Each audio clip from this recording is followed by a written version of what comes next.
BJP विधायक दल की बैठक में नेता चुने जाने के बाद देवेंद्र फडणवीस ने विधायकों को संबोधित किया और इस दौरान उन्होंने पर्यवेक्षक निर्मला सीतारमण, विजय रूपाणी समेत पार्टी विधायकों का आभार भी व्यक्त किया और साथ ही बीजेपी आला कमान को भी उन्होंने धन्यवाद और आभार जताया। फडणवीस ने चुनाव के दौरान दिए गए नारे को दोहराते हुए कहा कि एक है तो सेफ है और मोदी है तो मुमकिन है। बता दें कि देवेंद्र फडणवीस ने कहा कि प्रचंड जनादेश के बाद हमारी बहुत बड़ी जिम्मेदारी है और हमें जनता के लिए लगातार काम करते रहना होगा। हम राजनीति में बड़ा लक्ष्य लेकर चल रहे हैं। मुझे मुख्यमंत्री बनाने के लिए प्रधानमंत्री मोदी का आभार। पीएम मोदी के नेतृत्व में नया भारत तैयार हो रहा है। उन्होंने कहा कि हमने जो वादे किए हैं उसे पूरा करने की जिम्मेदारी तो है ही, साथ ही प्रदेश को आगे ले जाने के लिए भी हमें कड़ी मेहनत करनी होगी। आपको बता दें कि देवेंद्र फडणवीस तीसरी बार महाराष्ट्र के मुख्यमंत्री बनने जा रहे हैं और महाराष्ट्र में 20 नवंबर को हुए चुनाव में भाजपा ने भारी सफलता हासिल की और राज्य की 288 विधानसभा सीट में से 132 सीट हासिल की, जो राज्य में उसका अब तक का सर्वश्रेष्ठ प्रदर्शन है।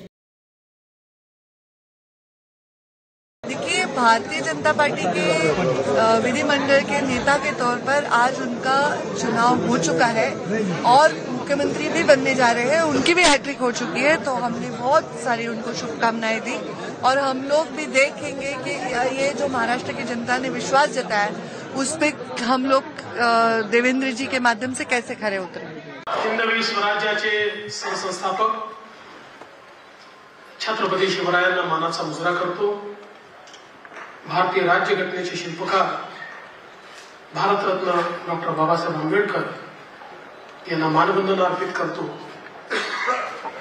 आज आपली सगळी प्रक्रिया पार पाडण्याकरता या ठिकाणी उपस्थित झालेले गुजरातचे माजी मुख्यमंत्री आदरणीय रूपाणीजी, त्यांच्यासोबत आलेल्या भारताच्या वित्तमंत्री आदरणीय निर्मलाताई सीतारमणजी, आपले अध्यक्ष चंद्रशेखर बावनकुळेजी, माननीय विनोद तावडेजी, माननीय शिवप्रकाशजी, मंचावर उपस्थित असलेले सन्माननीय आशिष शेलारजी, प्रवीण दरेकरजी, या ठिकाणी आपल्या सहयोगी पक्षाचे जनसुराज्याचे विनय कोरेजी, त्याचप्रमाणे युवा स्वाभिमानचे रवी राणाजी, रासपचे रत्नाकर गुट्टेजी,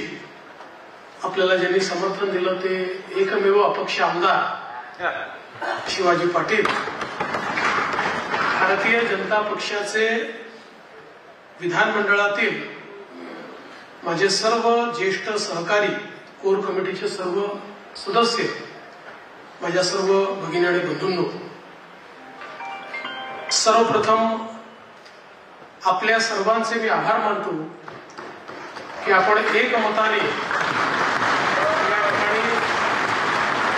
विधिमंडळ गटाचा नेता म्हणून माझी निवड केली आणि ही निवड प्रक्रिया करण्याकरता या ठिकाणी आलेले माननीय रूपाणीजी आणि माननीय निर्मला सीतारमणजी यांचे देखील अतिशय मनापासून मी आभार मानतो। खरं म्हणजे आपल्या सर्वांना याची कल्पना आहे की यावेळची निवडणूक एक अतिशय ऐतिहासिक अशा प्रकारची निवडणूक राहिली आहे आणि या निवडणुकीचं विश्लेषण करायचं झालं तर मी असं म्हणेन की या निवडणुकीने एक गोष्ट आपल्यासमोर निश्चितपणे ठेवली आहे, ती म्हणजे एक है तो सेफ है आणि मोदी है तो मुमकिन है। मोदीजींच्या नेतृत्वामध्ये देशामध्ये विजयाची मालिका ही लोकसभेनंतर पुन्हा एकदा हरियाणापासून सुरू झाली आणि महाराष्ट्राने जे मॅन्डेट या ठिकाणी आपल्याला दिलेलं आहे, खरं म्हणजे महाराष्ट्राच्या जनतेला मी साष्टांग दंडवत घालतो। अशा प्रकारचं मॅन्डेट महाराष्ट्राच्या जनतेने आपल्याला दिलेलं आहे। विशेषतः या संपूर्ण प्रक्रियेमध्ये आपल्या सोबत पूर्णपणे तन मनाने या ठिकाणी असलेले महाराष्ट्राचे मुख्यमंत्री माननीय एकनाथराव शिंदेजी आणि महाराष्ट्राचे उपमुख्यमंत्री सन्माननीय अजितदादा पवारजी यांचे देखील मी अतिशय मनापासून आभार मानतो। आणि तद्वतच आमचे आरपीआयचे नेते रामदास आठवलेजी आणि आमच्या सगळ्या मित्रपक्षांचे देखील मनापासून आभार मानतो।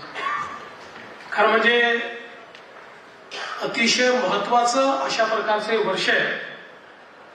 एकीकडे आपण सगळे लोक ज्या प्रक्रियेतनं निवडून येतो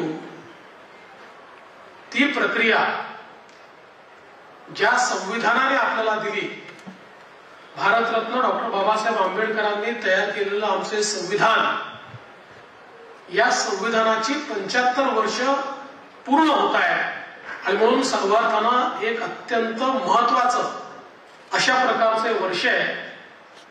कारण आपल्याला कल्पना आहे की देशाचे प्रधानमंत्री माननीय मोदीजी हे देखील नेहमी सांगतात की कुठल्याही ग्रंथापेक्षा, धर्मग्रंथापेक्षा माझ्याकरता भारताचं संविधान सगळ्यात महत्वाचं आहे। आणि एक असं संविधान की ज्या संविधानाने प्रत्येक भारतीयाला जगण्याचा, मोठं होण्याचा, समृद्ध होण्याचा अधिकार दिला आणि भारताला जगातले उत्तम राष्ट्र म्हणून प्रस्थापित करण्याचं काम केलं।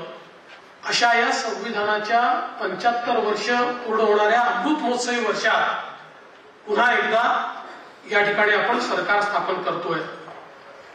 दुसरं, आपल्या सर्वांना कल्पना आहे की ज्यांनी समस्त हिंदुस्थानामध्ये मोगली आक्रमणानंतर आमची श्रद्धास्थानं जी उद्ध्वस्त झाली होती त्या सर्व श्रद्धास्थानांचं पुनरुज्जीवन केलं।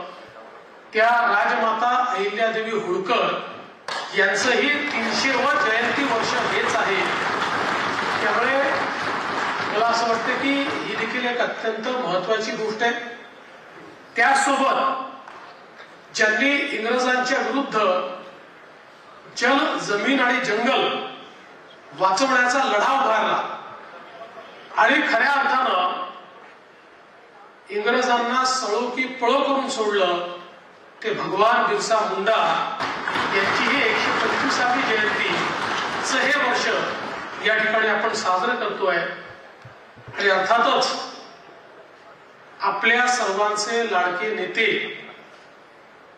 ज्यांनी नवभारताची संकल्पना मांडली, जिची मुहूर्तमेढ केली, आज मोदीजींच्या नेतृत्वात जो नवभारत तयार होतोय त्याचा पायवा ठेवणारे श्रद्धेय अटल बिहारी वाजपेयीजी यांचं देखील हे 100वे जयंती वर्ष आहे।